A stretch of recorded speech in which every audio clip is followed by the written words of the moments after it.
bonjour mesdames, bonjour messieurs, chers amis. Je suis heureux de vous recevoir ou d'animer aujourd'hui cette conférence de presse dans le cadre des grands jours. C'est vrai que tous les 2 ans, nous avons cette manifestation qui se déroule en Bourgogne et je suis heureux d'en être le président et d'essayer de faire en sorte que ces 5 jours de dégustation puissent faire rayonner le plus haut possible la Bourgogne et les vins de Bourgogne.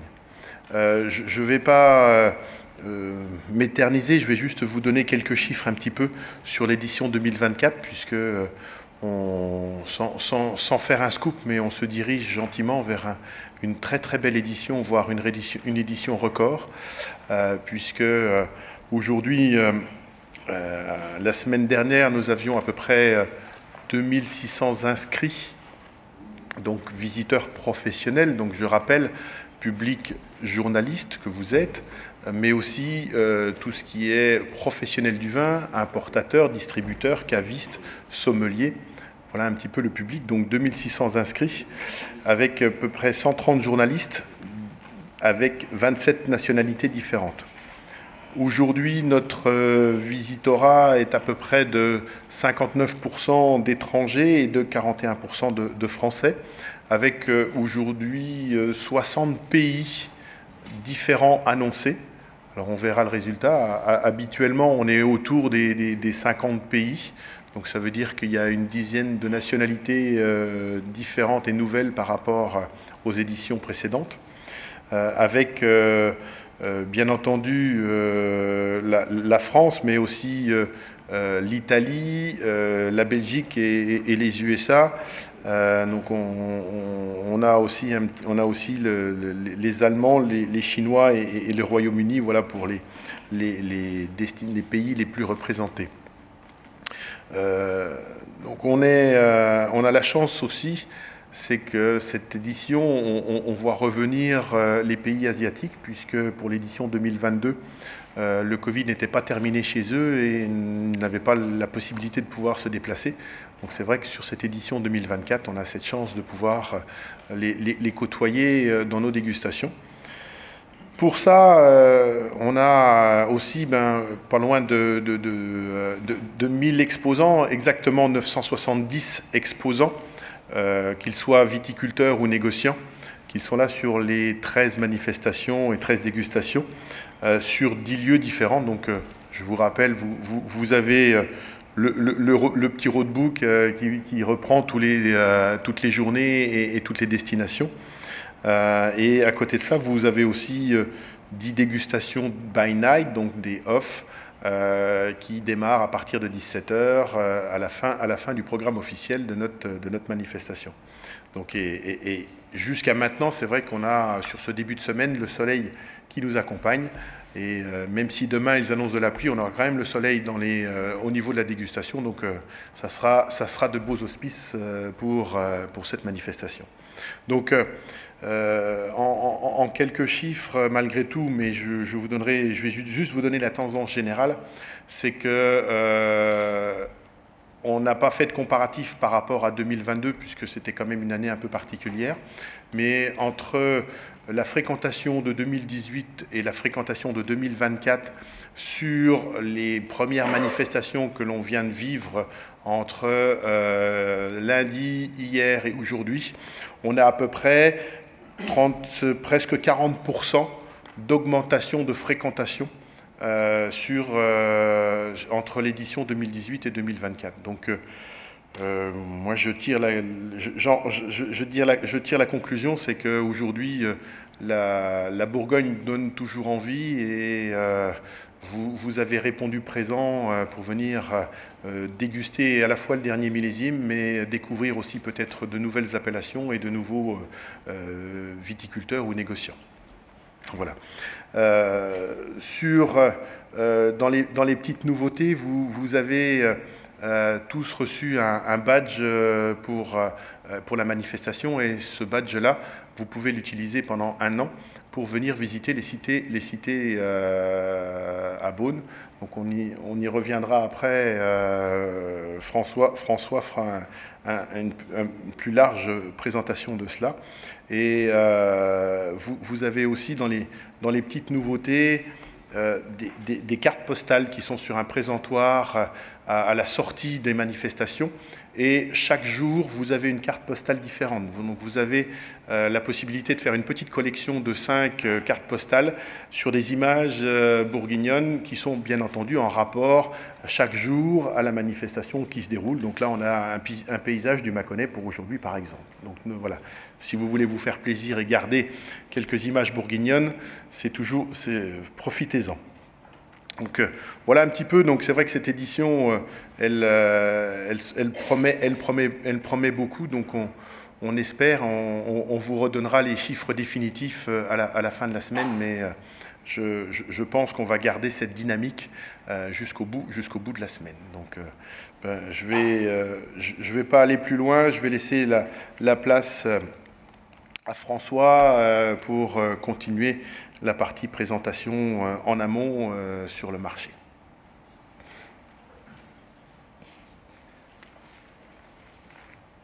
Merci Raphaël.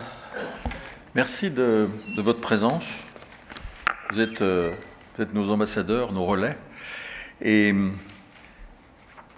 effectivement, avec cette manifestation magnifique qui a démarré, qui se poursuit avec des vins de grande qualité et sous des cieux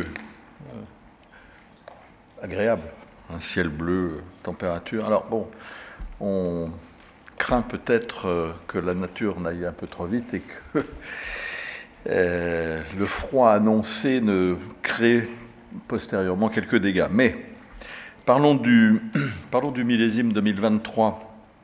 Alors, avec ce millésime 2023, de grande qualité aussi et toujours, notre région a battu tous les records. Nous avons produit officiellement 1 899 000 hectolitres de vin. Bon, on arrondit à 1 900 000, ce qui représente un équivalent de 140 millions de bouteilles. Avec quelque chose dont on n'a pas souvent conscience, mais que la Bourgogne est beaucoup plus blanche que rouge. Hein. On estime 84 millions de bouteilles de vin blanc et 39 millions de bouteilles de vin rouge. Donc c'est quand même très nettement supérieur, mais effectivement, quand on voit Mâcon et Chablis, qui sont les régions très majoritairement, l'Auxerrois et le Mâconnais, qui sont des régions très majoritairement blanches, on comprend ces volumes. Le marché amont, c'est-à-dire les achats des metteurs en marché, est un peu moins ferme et tendu que l'an passé. Il y a une disponibilité en hausse d'environ plus 12%, mais ceci, évidemment, fonction du volume récolté, puisque, je le rappelle, nous avons produit 200 000 hectolitres de plus en 2023 qu'en 2022. Donc les 6 premiers mois de la campagne d'achat pour le millésime 2023, pour cette campagne, ce sont des volumes qui sont portés sur des achats de raisins, essentiellement, et de mou. Et on peut remarquer qu'il y a une appellation qui se distingue particulièrement pour ça, c'est le crément de Bourgogne. Vous savez que c'est notre bébé dernier né dans les appellations. Et aujourd'hui, le succès planétaire du crément ne se dément pas. C'est avec cette année une récolte en hausse d'à peu près 30%, on va avoir suffisamment de réserves pour satisfaire un marché très, très porteur. Alors, on déguste le millésime 2022, c'est une grande chance parce que c'est un millésime formidable dans la lignée de ceux qui le précèdent, je dirais les 2020, les 2019, et qui prouve une fois de plus que la nature est bien faite, puisque après une année de catastrophe, cette nature, elle a boosté la plante et les plantes, et les vignes ont su répondre. Et en 2023 également. Ce qui est très important pour nous, parce que nos marchés avaient besoin de volume. Alors donc en 2022, je rappelle, hein, nous avions récolté 1 750 000 hectos, donc 130 millions de bouteilles, c'est 10 millions de bouteilles potentielles de moins qu'en 2023. Et ce sont des volumes qui arrivent progressivement. Hein. Les metteurs en marché, qu'ils soient producteurs ou négociants, finissent de vendre les 2021. Même si je crois, pour l'avoir vu à Chablis, il y a certaines mises en bouteille très précoces de 2023. Bon. Mais pour moi, 2022, je le répète, et je le dis souvent, c'est une bombe, ce millésime. C'est un millésime fantastique, tant en blanc qu'en rouge. C'est assez remarquable. On a des vins...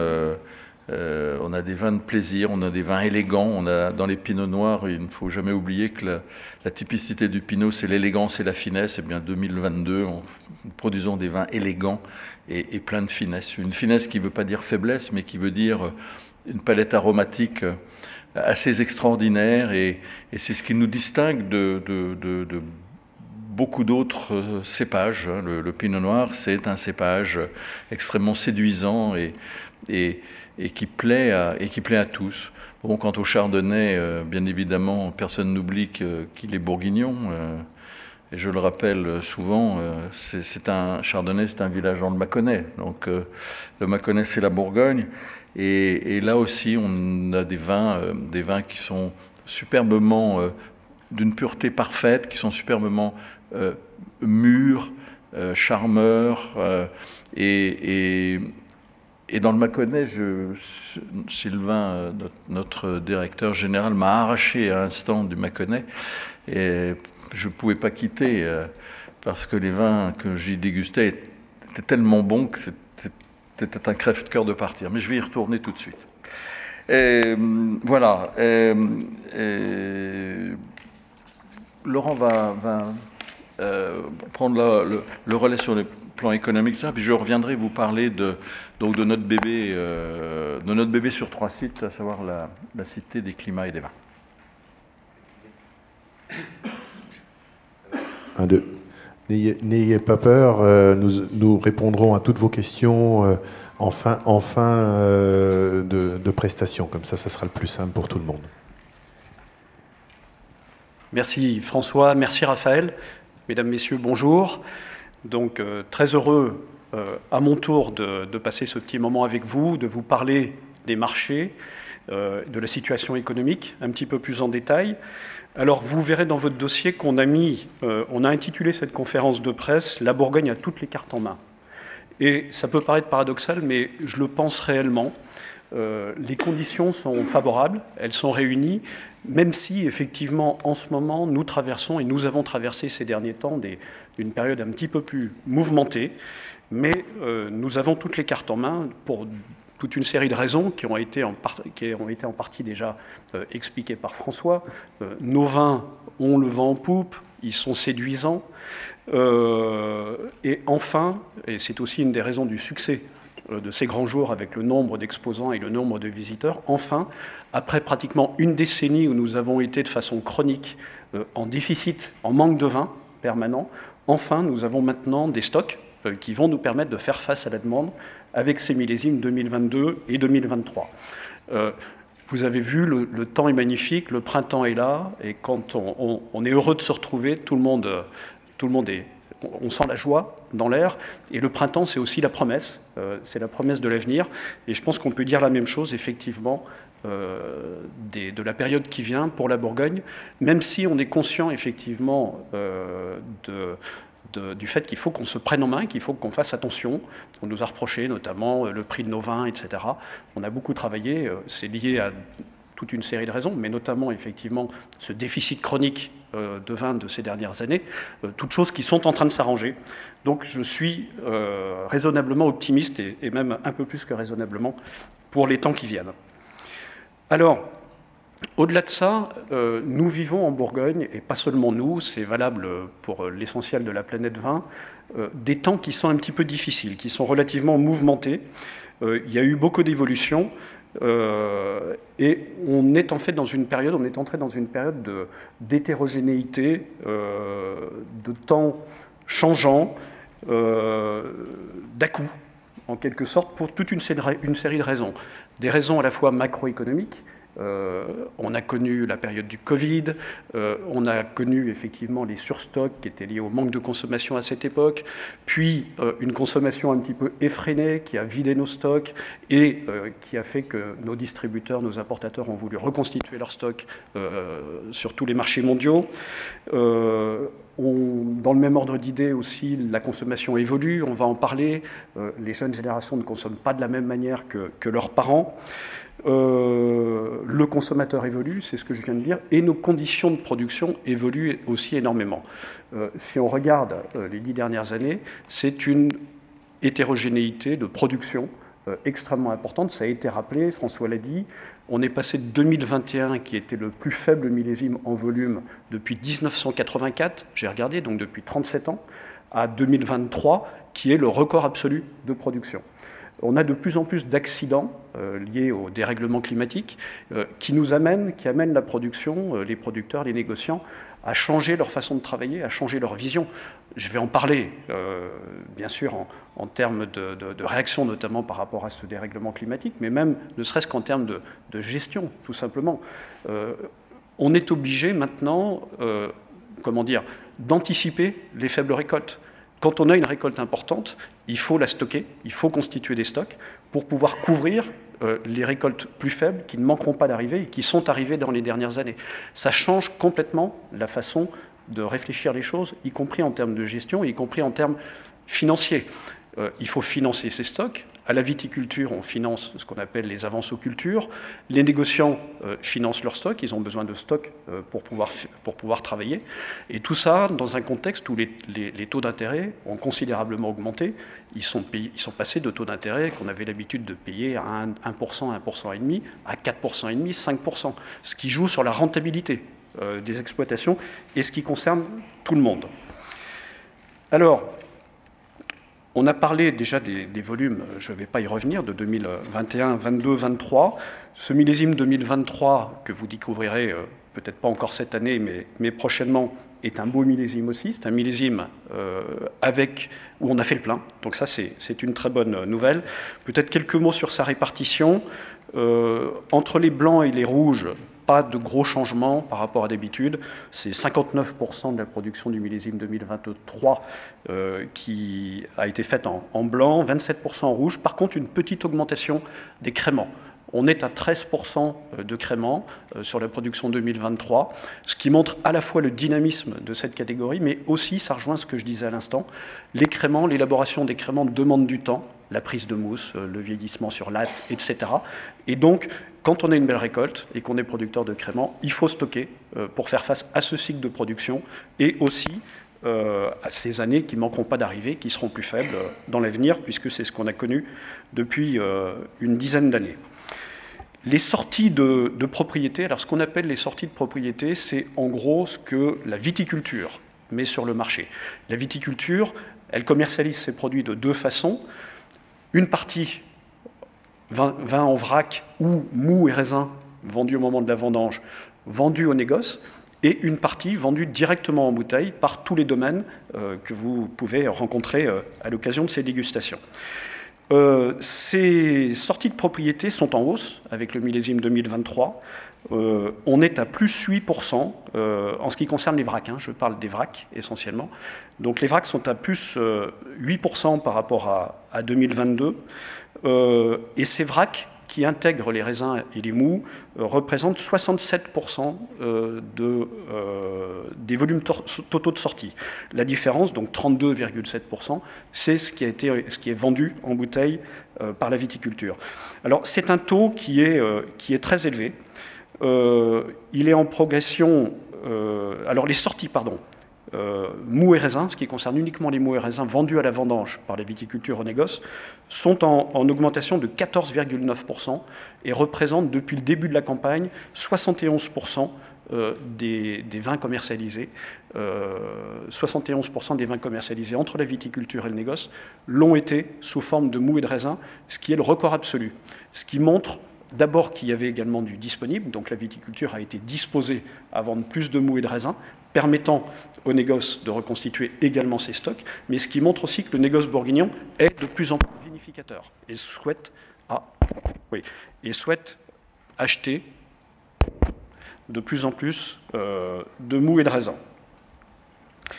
Les sorties de propriété elles-mêmes en bouteille, la partie vendue par la viticulture en bouteille est en légère baisse depuis le début de la campagne, elle est à moins 3,4%, mais elle rejoint en cela les tendances générales des ventes de Bourgogne, que ce soit en France et à l'exportation, qui sont en baisse, je vais le détailler tout de suite, et elles sont donc en ligne effectivement avec la tendance générale. En ce qui concerne le marché français, d'abord, la consommation évolue en France, on l'a dit tout à l'heure, la consommation globalement est à la baisse, ça affecte notamment les chiffres des ventes de la grande distribution, qui reste le premier vecteur de distribution des vins français au sens large et bourguignon également. On observe quand même une certaine montée en puissance des secteurs plus traditionnels, ce qui est plutôt une bonne nouvelle.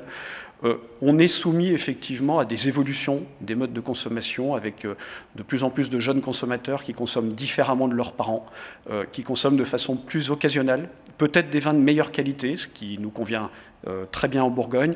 Et tout ça va aussi dans un contexte, je pense, de déstructuration notamment de la façon de prendre les repas. Les vins rouges, notamment au niveau national, pas seulement français, sont les plus affectés par cette baisse de consommation en France.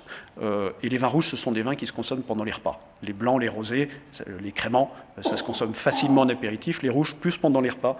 Ce qui explique, à mon avis, c'est une des raisons de la baisse de consommation. Alors, dans ce contexte, la Bourgogne avait très très bien résisté, puisque cette tendance en fait à la déconsommation en France, elle existe depuis plusieurs années, et c'est seulement depuis 2022 qu'on la constate en Bourgogne. Jusqu'à 2021 compris, la Bourgogne avait continué à progresser, notamment en grande distribution, ce qui est assez étonnant, puisque les vins de Bourgogne étaient les plus chers, et sont toujours les plus chers des ventes de vins français en grande distribution. Et il y avait eu cette progression jusqu'à 2021, donc ce qui montrait cet engouement. Or, en 2022, effectivement, on observe une baisse significative, moins 24% en volume, moins 14% en chiffre d'affaires. Pour moi, c'est directement lié au manque de volume. C'est relativement corrélé. On a produit 33% de volume en moins avec le millésime 2021, qui est arrivé courant 2022 sur le marché, notamment pour la grande distribution. Donc ce n'est pas du tout étonnant qu'en 2022, on ait eu cette baisse significative. Par contre, la bonne nouvelle est que la baisse a un petit peu ralenti, elle a même significativement ralenti. Nous sommes toujours en baisse sur 2023, mais avec des chiffres beaucoup plus faibles. On a baissé de moins 9% en volume et seulement de 2% en chiffre d'affaires, donc une certaine stabilisation déjà. Le crément de Bourgogne, pour faire un tout petit focus, lui, a plutôt mieux résisté. Ses ventes ont baissé en 2023 par rapport à 2022 de seulement moins 1,7%, alors que son chiffre d'affaires a continué à progresser. Donc une montée en gamme encore pour le crément de Bourgogne, on a progressé de 6,4%. En ce qui concerne l'export, la situation est assez comparable et en grande partie pour les mêmes raisons. Nous sommes en baisse. D'abord, les exportations françaises, je ne vais pas rentrer dans les détails, mais sont en baisse en 2023 par rapport aux années précédentes, à la fois pour toutes ces raisons macroéconomiques dont on a parlé. Je rentrerai un petit peu plus dans le détail des pays dans quelques instants. Également, une baisse de la consommation sur un certain nombre de marchés, et puis aussi et surtout, pour moi aussi, ce manque de disponible du millésime 2021. Par définition, on ne peut pas vendre les vins que nous n'avons pas. En ce qui concerne la Bourgogne, pour 2023, nous sommes à moins 6% en volume baisse de moins 6%. Par contre, un chiffre d'affaires qui reste relativement stable. Par contre, ce qui est très intéressant, c'est qu'en fait, vous le verrez dans votre dossier, on avait eu une progression extrêmement forte sur ces 10 dernières années. Et même si on a baissé de moins 6% en 2023 par rapport à 2022, nous sommes pratiquement à rester à un niveau équivalent à la moyenne des 10 dernières années. Donc finalement, c'est pratiquement plus le pic que l'on avait connu auparavant, qui était un petit peu exceptionnel. On est revenu à la moyenne de ce qu'on a connu dans les 10 dernières années, donc je dirais pas de panique sur les marchés. Il n'y a pas de raison non plus de s'alarmer à ce sujet. En ce qui concerne nos principaux marchés, le top 5 change peu, on a juste un petit changement. On avait l'habitude d'avoir dans le top 5 la Belgique. On avait l'habitude d'avoir le Canada. La Suisse est passée devant le Canada et la Chine en valeur en 2023. La Belgique a un petit peu baissé, mais la Suisse est passée devant le Canada et la Chine, ce qui est plus expliqué d'ailleurs par une baisse de la Chine et du Canada, dont on va parler dans quelques minutes. Les ventes à l'export des vins de Bourgogne, il y a 3 zones principales. Il y a la zone de l'Europe géographique, qui représente en gros un bon tiers. Il y a la zone Amérique du Nord qui représente en gros un bon tiers également. Et il y a l'Asie. L'Asie ne représente que 13%, mais avec une progression significative sur plusieurs années.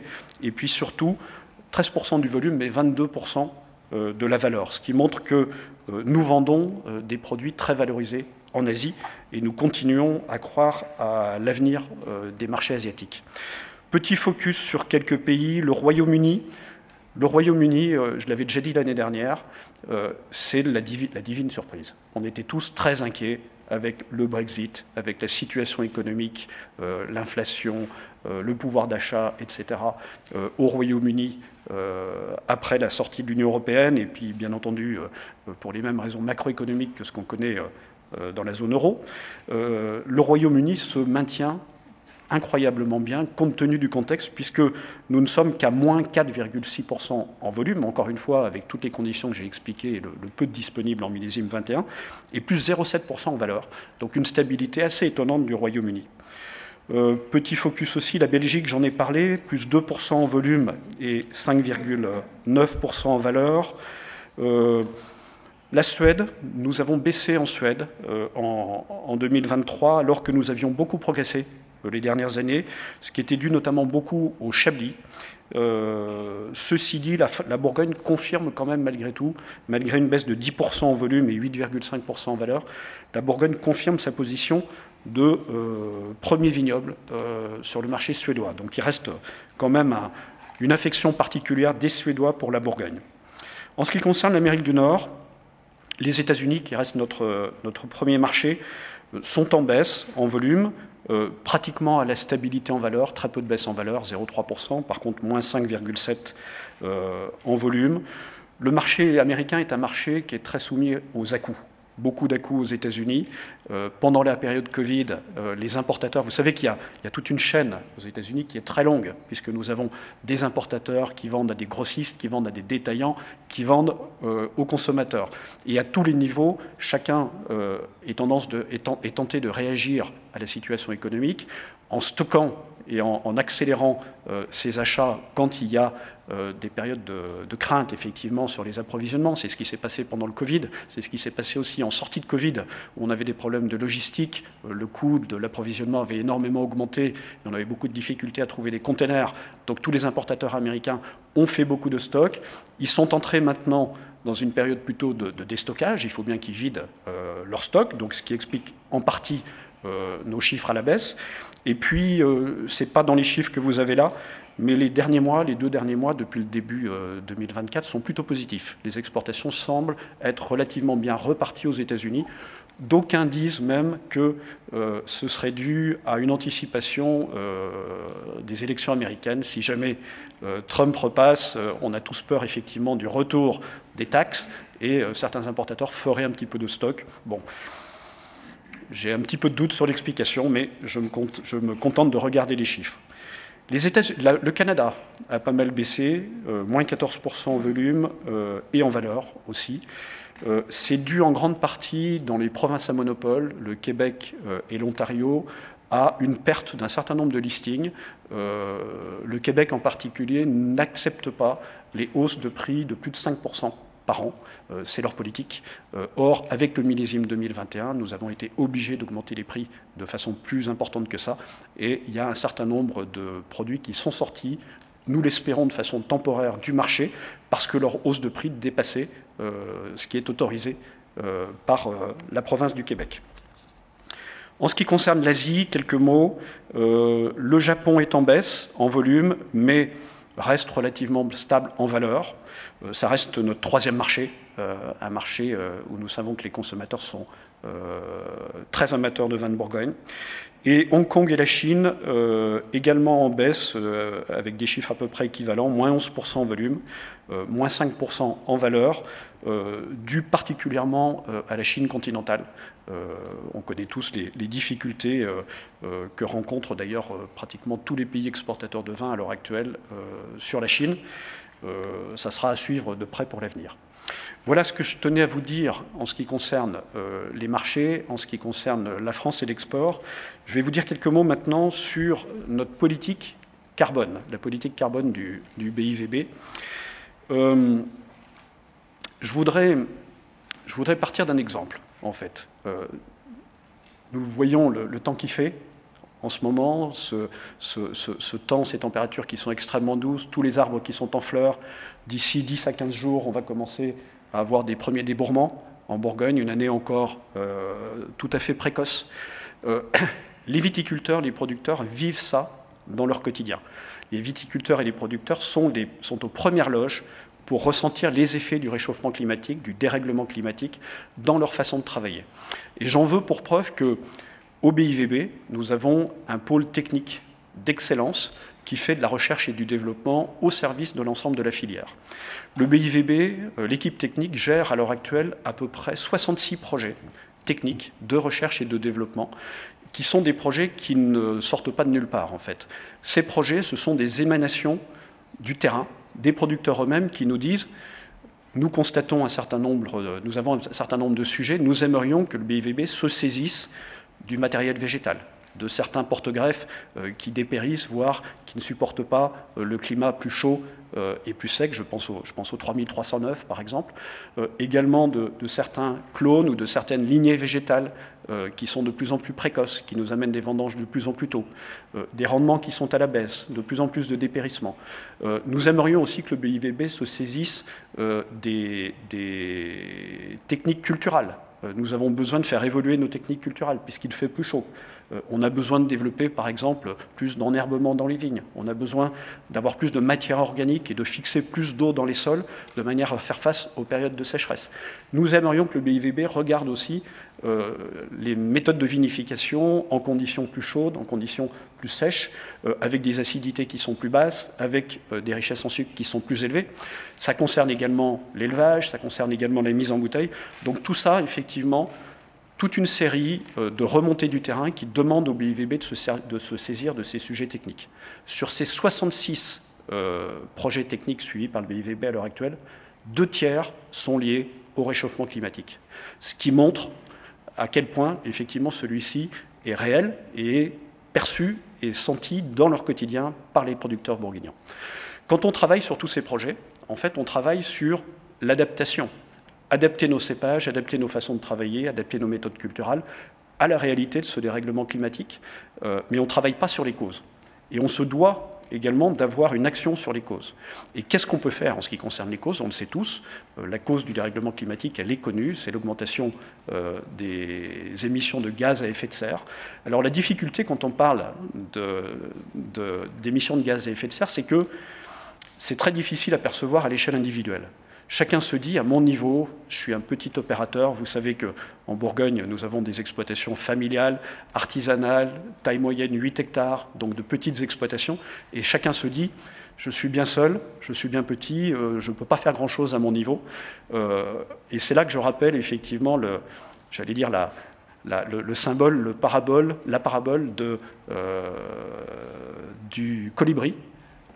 Dans les forêts tropicales, quand il y a un début d'incendie, tous les petits colibris s'envolent, vont chercher une petite goutte d'eau. À l'échelle de chacun, c'est complètement insignifiant, c'est pratiquement invisible. Mais s'ils s'y prennent tous suffisamment tôt et qu'ils ramènent tous une petite goutte d'eau, ils peuvent peut-être avoir une chance d'éteindre l'incendie. Donc autrement dit, c'est ce qu'il faut qu'on fasse. Nous avons en Bourgogne 3500, 3600 opérateurs, viticulteurs, négociants. Et c'est là où le rôle du BIVB est important, puisque le rôle du BIVB, c'est le collectif. Et donc le BIVB a décidé de façon extrêmement volontariste, à son avant-dernière Assemblée générale, en juin dernier, de lancer un plan réduction des gaz à effet de serre extrêmement ambitieux, puisque nous avons décidé de baisser nos émissions de 60% d'ici à 2035, de manière à atteindre la neutralité carbone en 2035, ce qui est très ambitieux. Je vous rappelle qu'en France et en Europe, le plan gouvernemental, c'est 2050. Donc ça veut dire 15 ans avant ce qui est fixé par le gouvernement. Pour faire ça, notre objectif est de diminuer nos émissions de gaz à effet de serre de 60%. Nous émettons à l'heure actuelle 380 000 tonnes au niveau de la filière bourguignonne. Notre but est de descendre à 180 000 tonnes environ. Et les 180 000 tonnes restantes que nous ne pourrons pas réduire, parce qu'il y a un moment, si on veut garder une activité économique, on est obligé de... Toute activité économique est quand même émettrice jusqu'à maintenant de gaz à effet de serre, et de gaz carbonique en particulier. Donc le reste, les 40% restants, nous engagerons dans une stratégie de compensation, de fixation. Les leviers, on les connaît, le poids de la bouteille, les transports, etc., etc. La difficulté, comme je le disais, c'est à la fois d'entraîner la totalité des producteurs bourguignons, et puis surtout de piloter, de monitorer cette trajectoire. Et c'est là où c'est difficile.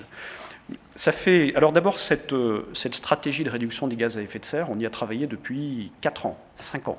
Ça a été toute une co-construction avec l'ensemble des opérateurs, des ateliers, des réunions de préparation, l'implication du plus grand nombre possible d'entre eux, chacun apportant ses idées, ses pistes, etc. Beaucoup de jeunes viticulteurs en particulier sont très sensibles à ces sujets. Et nous avons aussi travaillé à la fois avec ADELF, l'organisme en France qui s'occupe du recyclage des emballages, et aussi avec une structure qui s'appelle Food Pilot, avec qui nous avons co-développé un outil de suivi et de monitoring qui s'appelle Wine Pilot.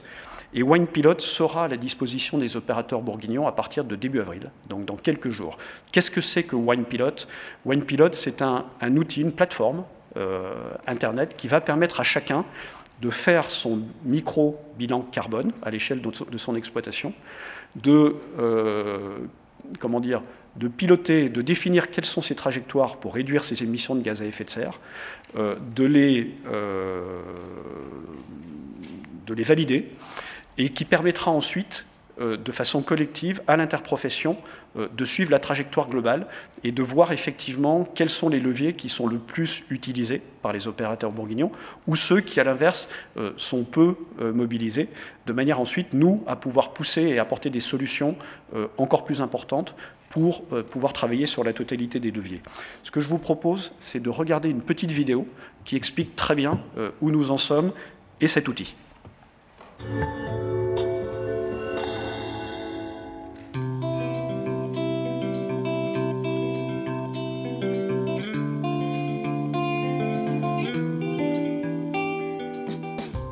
S'il y a vraiment un métier où on voit les effets au quotidien du réchauffement climatique, c'est vraiment le nôtre. Partout en France, des records de température sont établis. Le mois de janvier 2024 a été le mois de janvier le plus chaud jamais enregistré. Pour la première fois de l'histoire, la planète a connu un réchauffement de plus de 1,5 degré pendant 12 mois consécutifs. Année sèche, record de température, pluie diluvienne, le changement climatique est bien là. Des experts estiment même que dans 100 ans, Dijon aura le même climat que des villes de Toscane ou de Grèce.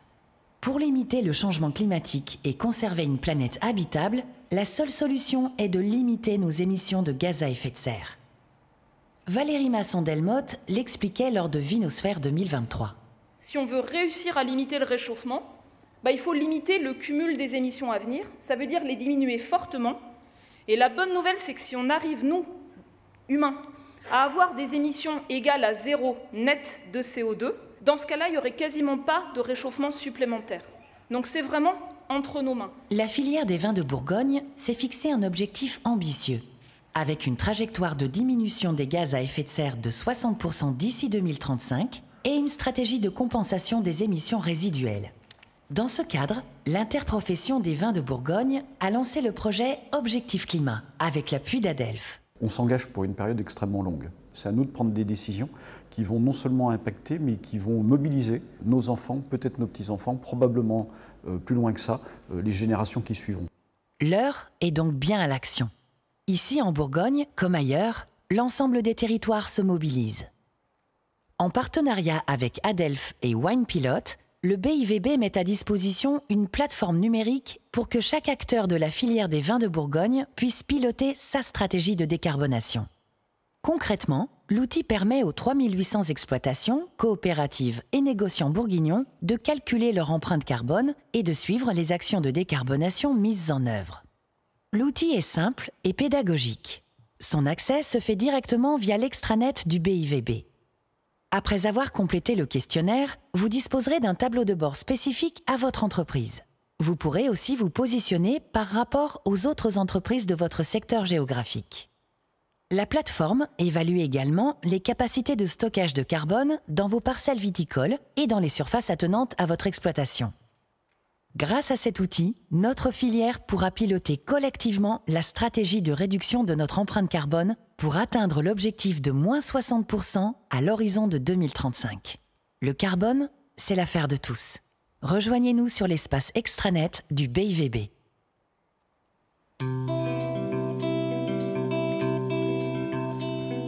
Voilà. Merci à tous. Je vais repasser la parole maintenant à François, qui va vous parler maintenant de la Cité des climats et des vins de Bourgogne.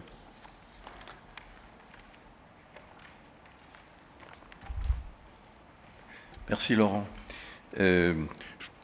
J'ajouterai en complément de ce que Laurent a dit, c'est que sur les sorties qui sont peut-être un peu plus difficiles qu'auparavant, c'est que nous avons habitué nos clients à avoir des volumes faibles pendant 3 années de suite et qu'il est difficile tout d'un coup d'ouvrir le robinet et de leur faire prendre des volumes plus importants. La cité sur 3 sites. Enfin, en juin dernier, et nombre d'entre vous étaient présents, nous avons inauguré ces 3 beaux bâtiments, Chablis, Beaune et Mâcon. Notre idée était, et elle est toujours, que le visiteur moyen qui arrive en Bourgogne, il sait à peine que l'on fait du vin blanc et du vin rouge, et qu'en sortant, il ait une idée de ce qu'est notre région. La scénographie est particulièrement réussie. Donc, une cité sur 3 sites, avec 3 architectes différents, 2 scénographes. Et nous avons été confortés très récemment dans le choix de ces personnes par des prix qui ont été reçus soit par les architectes, soit par les bâtiments eux-mêmes. Nous avons reçu 3 distinctions sur l'aspect valorisation, préservation et transmission du patrimoine viticole, un coup de cœur promotion d'un terroir dans les trophées de l'œnotourisme, le prix de l'ANEV, vous savez, de l'Association nationale des élus de la vigne et du vin, prix national de la préservation du patrimoine viticole de l'année. Bon, c'est pour nous quelque chose d'important, cette reconnaissance, parce que ce que nous souhaitons faire, nous souhaitons le faire bien. Et en l'occurrence, bien et beau, et en l'occurrence, c'est le cas. Bon, également, le prix ITER Vitis, c'est le seul itinéraire culturel reconnu par le Conseil de l'Europe pour son action de valorisation et de préservation de l'héritage viticole européen. Et pour ce qui est des acteurs eux-mêmes, c'est-à-dire l'architecte, Emmanuel Andréani a reçu de nombreuses distinction pour ce magnifique bâtiment qui est un jet de bouchon du Palais des Congrès. Côté fréquentation, eh bien, nous sommes partis de zéro. Très difficile d'imaginer ce que nous pouvions espérer cette première année. En plus, partant au mois de juin, nous avons raté le début de la saison touristique, que ce soit donc à Beaune, Chablis et Mâcon. Mais nous avons accueilli un peu plus de 55 000 visiteurs sur les 3 sites, majoritairement à Beaune, on peut l'imaginer, 83% de Français, et principalement des visiteurs individuels. Ce qu'il faut remarquer aussi, c'est l'intérêt qu'a la Cité pour des groupes qui sont plutôt des groupes de séminaires. Mâcon est pris pratiquement jusqu'à la fin de l'année, toutes les salles sont prises. Beaune reçoit très très régulièrement alors des séminaires hors vin, la combinaison de la visite de la Cité avec la scénographie et à Beaune la possibilité au bar du 4e étage de goûter aux accords mets et vins intéresse beaucoup. C'est pour nous une surprise, mais c'est quelque chose de très valorisant. Donc cette année 2024, c'est la première année d'exercice complet. Alors je ne détaillerai pas tous les temps forts et tous les nouveaux événements que les équipes de la Cité ont créé pour intéresser le public, mais nous aurons bien évidemment, nous recevons bien évidemment avec un immense plaisir la flamme olympique qui passera à Beaune et à Chablis, les journées européennes du patrimoine, les 50 ans de l'école des vins de Bourgogne, qui a longtemps été une filiale du BIVB et qui est maintenant sous l'aile de la Cité et qui a été créée pour que les visiteurs professionnels et non professionnels puissent recevoir un enseignement vitivinicole. Nous avons tout un tas d'expositions prévues, dont une fin novembre sur l'histoire des maisons de vin, sur l'histoire du négoce bourguignon. Ça sera très intéressant parce que ces maisons de vin, en tout cas les plus anciennes, mettront à notre disposition leurs archives. Et puis l'école des vins, encore elle crée des ateliers de dégustation thématiques, vin et chocolat, par exemple, bien pour Pâques, très prochainement.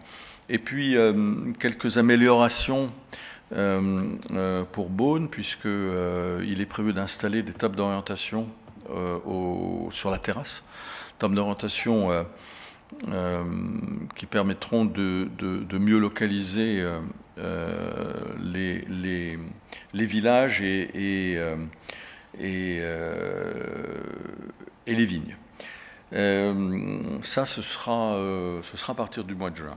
Et puis, pour séduire un public plus jeune, c'est quand même quelque chose de très important, la Cité a imaginé un escape game sur l'univers de la vigne et du vin. Et le thème, ce sera « Il faut sauver le vignoble ». Voilà. Et puis je reviens sur le bar du 4e étage, le bar des accords, qui proposera très régulièrement des soirées thématiques pour explorer mes et vins. Voilà. Il ne faut pas oublier que la Cité, elle a été conçue et réfléchie comme un point de départ pour mieux comprendre les vins que nous produisons et ensuite pour irriguer le vignoble. Et Dans ce cadre-là, nous venons de publier notre nouveau guide des caves labellisées Vignobles et Découvertes. C'est un label national, hein, qui est une invitation à venir déguster dans les caves des vignerons et des maisons de négoce et discuter avec les personnes qui sont présentes. Aujourd'hui, sur les 3 départements, 252 caves, domaines, maisons de négoce sont labellisées, elles ouvrent largement leurs portes. Je dis ça parce qu'on nous reproche souvent, à nous, Bourguignons, d'être inaccessibles, mais ce n'est pas vraiment le cas lorsqu'on sait s'y prendre, les portes s'ouvrent toujours. Et puis, il ne faut jamais croire à un vigneron quand il dit qu'il n'a plus rien dans sa cave, c'est totalement faux. Il reste sur moi toujours une bouteille à partager avec un visiteur. Voilà. Et donc ce guide des caves labellisées Vignobles et Découvertes, il est complété par le guide des fêtes qui se déroulent dans le vignoble. Il y en a une centaine. La dernière, c'était le Tape Chaudron à Châtillon-sur-Seine pour célébrer le crément de Bourgogne produit dans le nord du département. Bon, il y a bien évidemment, et vous le savez tous, notre fête nationale bourguignonne qui se déroule le dernier week-end de janvier, à savoir la Saint-Vincent tournante. Voilà. Merci, Raphaël. Merci François, merci Laurent.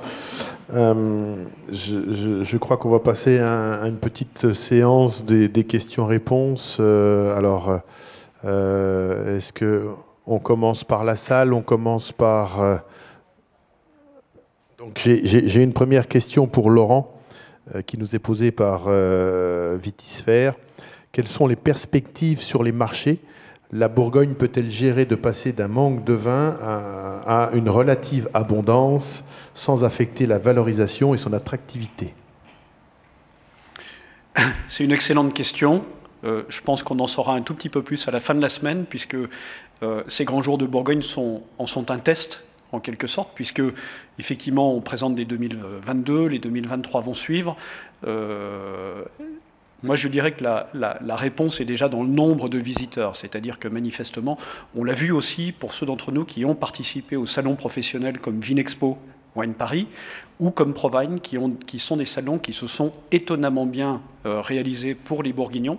Donc, ce qui montre qu'il y a toujours quand même cette attraction pour les vins de Bourgogne. On l'a dit tout à l'heure, nos vins correspondent effectivement au goût et aux attentes des consommateurs à l'heure actuelle. Il n'y a pas de question sur le sujet. Ils n'ont même jamais été aussi bons, je pense. Donc c'est plutôt une bonne nouvelle, effectivement, de savoir qu'enfin, après de nombreuses années de manque et de déficit, nous allons avoir suffisamment de vin pour approvisionner les marchés. Et je pense que c'est la raison pour laquelle nous avons autant de visiteurs, puisque les visiteurs que nous avons au Grand Jour de Bourgogne, ce sont des professionnels. Ce sont des importateurs, ce sont des distributeurs, ce sont des cavistes. Ils sont là déjà pour préparer leur liste de courses. Alors, en fait, il y a quand on disait que la Bourgogne a les cartes en main pour faire face à cette situation, il y a le sujet des prix, effectivement. La Bourgogne a une gamme qui est extrêmement large, 84 appellations avec une sorte d'hyper-segmentation depuis les appellations régionales jusqu'aux grands crus.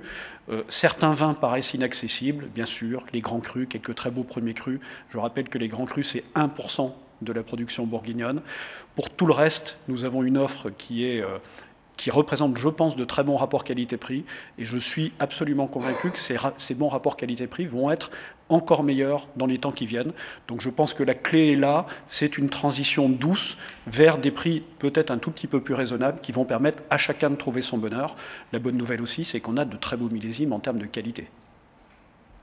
Merci Laurent. Y a-t-il des questions dans la salle? Alors, le micro va arriver pour que vous puissiez la poser. Je me permets pendant ce temps-là peut-être de rajouter une petite information qui est que la Bourgogne va recevoir en fin d'année, au mois d'octobre, 3e semaine d'octobre, le congrès mondial de l'OIV. Un événement très important pour la France et pour la Bourgogne, à la fois les 100 ans de l'Office international du vin, un congrès qui aura lieu en France, pour fêter ses 100 ans, et qui aura lieu à Dijon, ville qui accueille et qui inaugurera à cette occasion le nouveau siège mondial de l'OIV. Nous sommes absolument ravis, c'est majeur pour la Bourgogne d'accueillir cet organisme international chez nous. Le BIVB va prendre sa part dans cette organisation et va s'occuper notamment de ce qu'on appelle les visites techniques. Il y aura des visites techniques sur le terrain, il y aura une 15 à 18 visites techniques qui seront proposées aux congressistes, que nous co-organiserons avec tous les acteurs à la fois de la culture, de l'économie, de la technique viticole en Bourgogne et dans le Jura, ça ira jusqu'au Jura, et nous organiserons donc ces visites qui réuniront à chaque fois une thématique avec un lieu qui correspond à la thématique pour recevoir les congressistes. Donc c'est important que vous le sachiez, on se réjouit d'avance de cet accueil qui va braquer la vision du monde du vin sur la Bourgogne à nouveau. Quelle est votre question? Yes, thank you very much, Arūnas Starkus from Lithuania. I have a question about statistics you presented about markets, how they are developing and changing. So about methodology, I am from a very small country, Lithuania. We are 25th in the list, which a bit surprises. So is just a question, how do you get data? Is re-export from some markets to other markets is somehow recalculated in this data? And I don't see Russia in the list. Does it mean that they are not in top 25, or it's politically just not mentioned? The data come from the customs. So every exportation is registered with the custom documents, and 2 months later we get a feedback from the customs, and that's official data from the customs. And as far as Russia is concerned, it's not in the top 25. It used to be less than 1% of the exports of Bourgogne. Thank you. Est-ce que tu peux faire la traduction? On peut faire la traduction en français. C'est ce qu'on me demande sur mon petit prompteur. Donc, oui. Non, je disais que les chiffres d'export, ce sont les chiffres officiels douaniers. Toutes les exportations sont bien entendu enregistrées auprès des douanes parce qu'elles font l'objet de documents douaniers officiels européens. Et nous récupérons tous les chiffres douaniers, nous avons un retour. 3 mois, effectivement, après, nous avons l'ensemble des chiffres, des statistiques. Donc, ce sont des chiffres officiels. Et en ce qui concerne le marché russe, effectivement, n'est pas dans le top 25 et représentait, avant la crise russo-ukrainienne, moins de 1% des exportations bourguignonnes. Merci. Y a-t-il d'autres questions dans la salle? Oui. Le micro va arriver.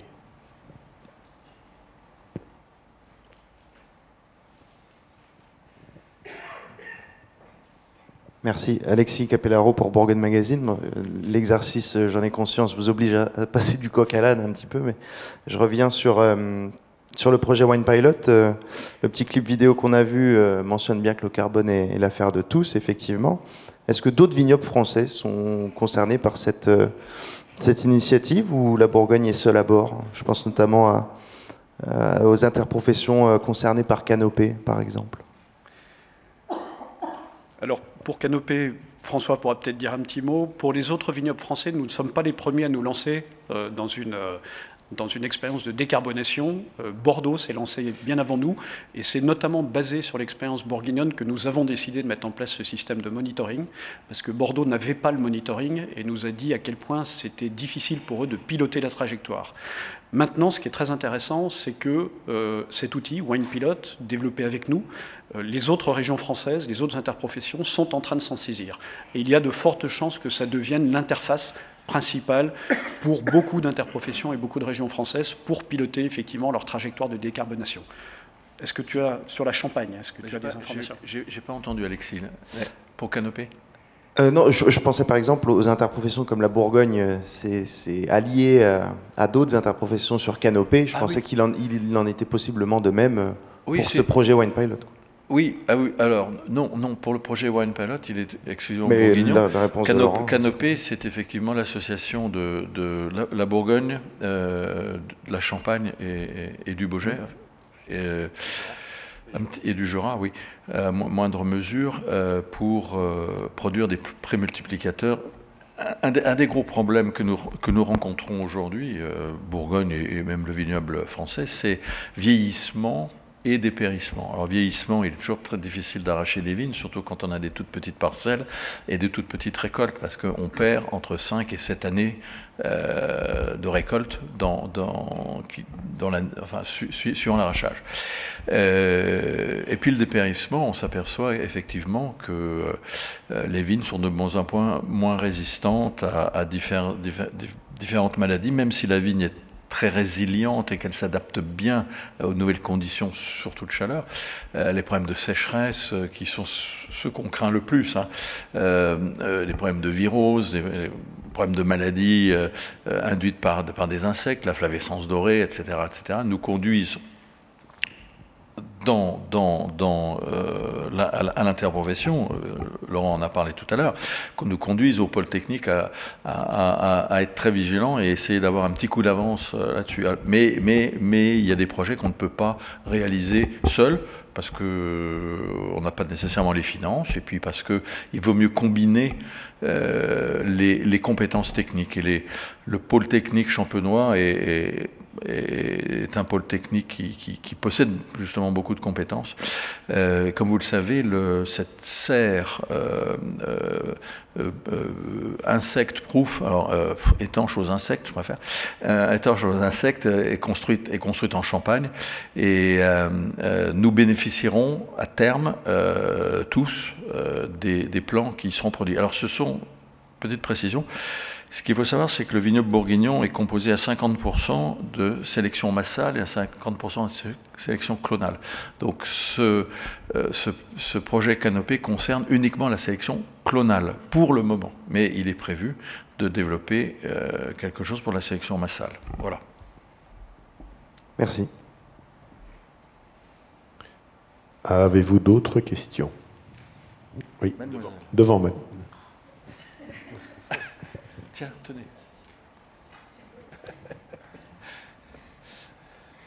Merci pour cette présentation. J'ai une autre question autour de votre projet de la neutralité carbone. Est-ce que c'est seulement pour production, ou est-ce que vous regardez aussi l'énotourisme? Ça intègre le no-tourisme également. C'est-à-dire que dans les transports, par exemple, et dans les trajets, il y a les trajets des visiteurs, de nos visiteurs et de l'onotourisme, qui fait partie effectivement de notre empreinte carbone, des 380 000 tonnes que nous émettons par an. Je ne l'ai pas dit tout à l'heure, mais 380 000 tonnes, c'est 12 tonnes de CO2 émises à l'heure actuelle par hectare. Et l'objectif de la réduction de 60%, c'est mathématique, c'est de ramener de 12 tonnes à 4 tonnes d'émissions par an. Ce qui donne une idée de l'ampleur de l'effort qu'il s'agit de faire. C'est extrêmement engageant pour l'ensemble des producteurs bourguignons. Oui, on peut rajouter, en ce qui concerne le CO2, en tout cas, c'est que les vignes sont des puits à CO2 comme la forêt. Hein, il n'y a aucune différence. Merci. Oui, dans la partie compensation, sur la proportion qui est incompressible, il y a plusieurs façons de fixer le gaz carbonique, le CO2. C'est d'abord dans les sols viticoles, la matière organique. Ce sont les vignes elles-mêmes. C'est autour des vignes, les haies, les arbres fruitiers, l'agroforesterie.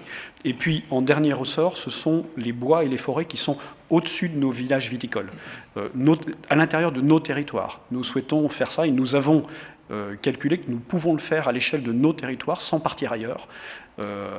Et la plupart de nos villages viticoles, dans la Côte de Nuit, la Côte de Beaune par exemple, dont on visualise tous le profil, les dessus des collines sont boisés, et il y a la possibilité effectivement dans ces forêts de fixer plus de gaz carbonique. Justement, Nathalie Richard du Canada, plusieurs journaux, désolé, j'ai une extinction de voix. Alors, par rapport à ça, j'ai entendu dire dans une conférence que quand les sols sont vivants, quand on travaille en agriculture biologique ou biodynamique, la retenance de gaz carbonique est plus élevée. Est-ce que vous considérez à ce niveau-là de demander à vos producteurs ou d'aller vers un virage biologique plus grand? Est-ce que ça c'est inclus dans la démarche? allez en avoir. Je crois avoir compris le ton de la question. Non, effectivement, les teneurs en matière organique dans le sol, c'est extrêmement important. C'est extrêmement important. Ça permet de fixer effectivement du carbone, mais pas seulement. Ça permet également d'avoir une vie du sol beaucoup plus active et donc d'avoir des plants plus efficaces puisqu'ils peuvent capter plus facilement effectivement les minéraux, etc. Mais aussi, ça c'est un peu moins connu, mais c'est très important dans l'équation, quand on a de la matière organique, quand on a plus de matière organique, des sols qui sont équilibrés en matière organique peuvent fixer 20 à 30% d'eau en plus. Donc c'est aussi un outil indispensable pour résister à la sécheresse. Donc c'est un cercle vertueux que nous encourageons, qu'on soit en culture biologique ou non biologique. De toute façon, on peut tous augmenter effectivement la vie des sols, la fixation de matière organique dans les sols et augmenter les taux de matière organique dans les sols qui, en France, et notamment en Bourgogne, mais la Bourgogne n'est pas la pire, sont particulièrement bas. Particulièrement bas parce qu'on cultive la vigne depuis plus de 1000 ans, donc on a épuisé nos taux de matière organique, alors que dans le Nouveau Monde, par exemple, les taux de matière organique sont plus élevés. Alors, pour compléter... Une question là-bas. Ah, pardon, madame. Complète. Merci. Merci pour votre présentation. Pour le marché, il y a un programme qui intéresse la nouvelle génération. Je n'ai pas compris. Pardon. Is there a program to interest the new generation in Burgundy wines? Nous avons fait une étude très récemment, une étude de marché très poussée que nous sommes en train d'étudier et de dépouiller sur le comportement de consommation des jeunes générations. Donc c'est un sujet effectivement auquel nous nous intéressons, c'est un sujet qui est clé pour l'avenir. On est en train d'y travailler, pas seulement nous, mais les autres interprofessions françaises aussi. Il y a une grande étude qui vient d'être faite effectivement par le BIVB notamment. Alors, pour revenir sur... J'ai une petite question. On nous demande de donner des exemples pour réduire le SO2, le CO2, pardon. Après, en vinification, on peut aussi réduire le SO2, mais ça sera un autre débat, peut-être une autre conférence de presse.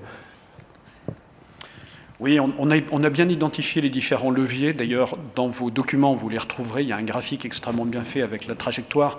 Alors, je sais que c'est écrit en petit, mais vous avez différentes couleurs. Les principaux leviers, c'est d'abord le poids des emballages. Le poids des emballages, notamment le poids des bouteilles, c'est le principal levier en termes quantitatifs, mais c'est aussi celui qui est le plus facile à mettre en œuvre, puisque réduire le poids de sa bouteille, tout le monde peut le faire tout de suite. Il n'y a pas de raison d'attendre. Il existe sur le marché une gamme complète de bouteilles et utiliser des bouteilles plus légères, c'est quelque chose qu'on peut faire très rapidement. Donc il faut qu'on encourage effectivement nos viticulteurs, nos producteurs à utiliser des bouteilles plus légères, ce qui n'est pas toujours d'ailleurs si simple que ça, parce que en même temps, pour vous donner une idée de la complexité, en même temps, on nous encourage et on étudie la possibilité de réemployer les bouteilles, donc de laver les bouteilles et d'utiliser des bouteilles consignées. Mais pour les bouteilles consignées, d'abord, ça ne peut pas se faire sur le marché international, on ne va pas ramener des bouteilles du Canada, ça n'a pas de sens en termes d'empreinte carbone, ça peut se faire qu'à une échelle plus locale, mais il faut utiliser des bouteilles plus lourdes, puisqu'il faut qu'elles soient plus résistantes pour résister au transport, au lavage, etc. Donc tout ça est extrêmement complexe, et moi j'ai l'habitude de dire qu'il n'y a pas de réponse simpliste à des problèmes complexes. Et le problème des émissions de gaz à effet de serre et du dérèglement climatique, c'est un problème éminemment complexe. On a parlé du poids des emballages, les transports sont également, après l'emballage, c'est le deuxième poste qui émet le plus de gaz à effet de serre, donc il faut qu'on réfléchisse à nos transports. Bon, on entend tous parler de cargo à voile, etc., c'est encore relativement insignifiant. Par contre, optimiser les transports, éviter d'envoyer des camions qui ne sont pas complètement pleins, éviter d'envoyer des containers qui ne sont pas complètement pleins, faire des palettes qui sont optimisées. Ça permet effectivement de réduire fortement l'empreinte carbone. Après le transport, il y a les trajets, justement. Donc les trajets, c'est à la fois les trajets internes dans le vignoble, entre nous, quand on va d'une vigne à une autre vigne, ou quand on va à Beaune à une conférence de presse ou pour une réunion au BIVB. Ça passe par les mobilités douces, ça passe par des modes de circulation moins émetteurs de gaz à effet de serre, les voitures électriques, etc. Il va falloir étudier tout ça. Donc voilà 3 leviers, et il y en a encore toute une série d'autres. Plus on descend, plus les leviers en question ont des effets relativement faibles, mais il va falloir qu'on aille à une granulométrie très fine. Je prends juste un exemple.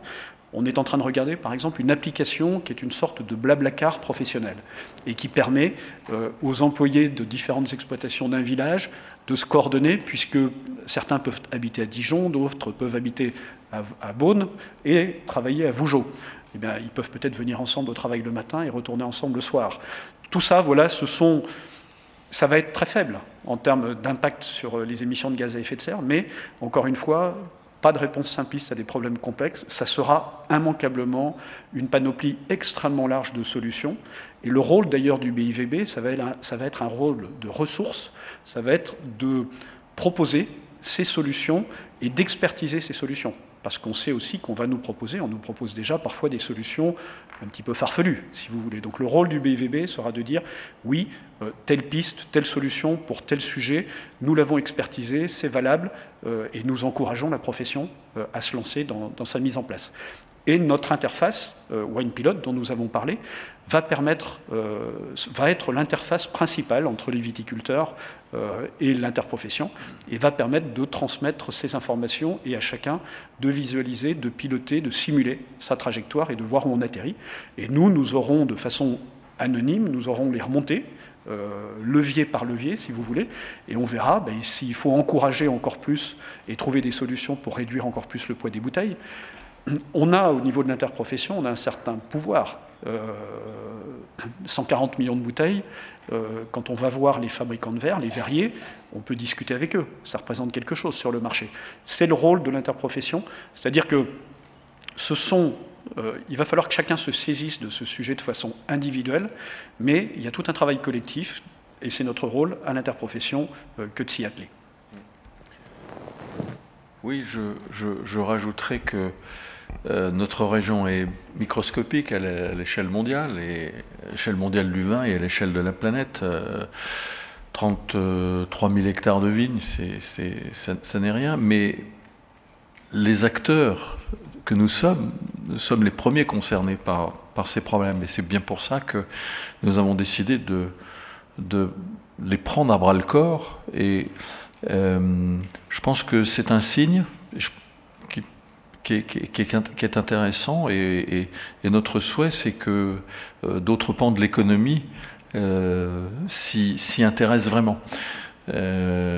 Évidemment, lorsqu'on est dans une grande métropole et que on a comme moyen de transport un réseau ferré souterrain ou d'autobus ou de voitures, et on en a certainement moins conscience, mais lorsque au troisième jour au lendemain d'une troisième nuit d'un gel intense, vous avez vos collaborateurs qui pleurent parce que le travail de leur année est anéanti, ça amène à réfléchir et à se dire qu'effectivement, même si, tu parlais du colibri tout à l'heure, même si ce n'est qu'une toute petite goutte d'eau dans la lutte contre le dérèglement, il faut vraiment qu'on le fasse. Je crois qu'on a une question qui était... Mademoiselle, ouais. Thank you. Yeah, I'm from China, and I just thank you for the presentation and the speech. There is a question, because you mentioned about China and Japan. They are still the third largest marketing.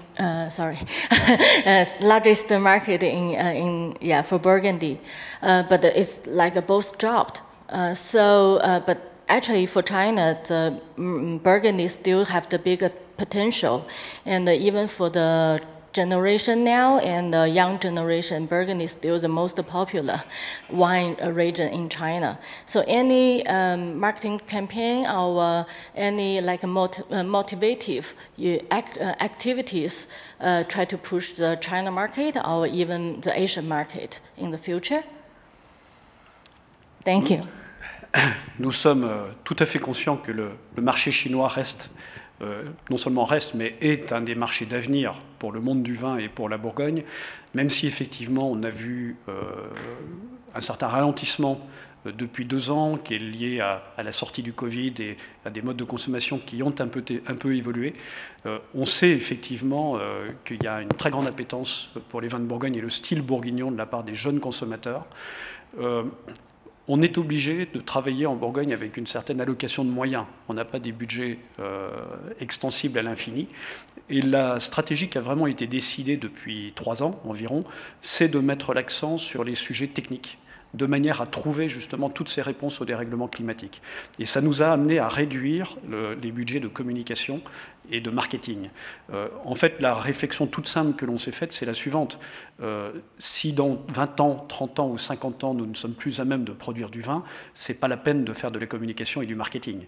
Donc commençons déjà par s'assurer de notre potentiel de production. Donc l'essentiel des disponibilités ont été fléchés de plus en plus vers la technique et le marketing, mais nous n'oublions pas le marché chinois. Nous avons notamment en Chine notre réseau de formateurs agréés qui sont nos ambassadeurs et qui continuent à entretenir l'image des Bourgognes et à organiser des dégustations. Donc ça reste très important. Je voulais juste peut-être conclure, puisqu'il est déjà 17h20. Sorry, one last question. Il y avait encore une question. Pardon. This is Rebecca from Hong Kong. Thank you for having us.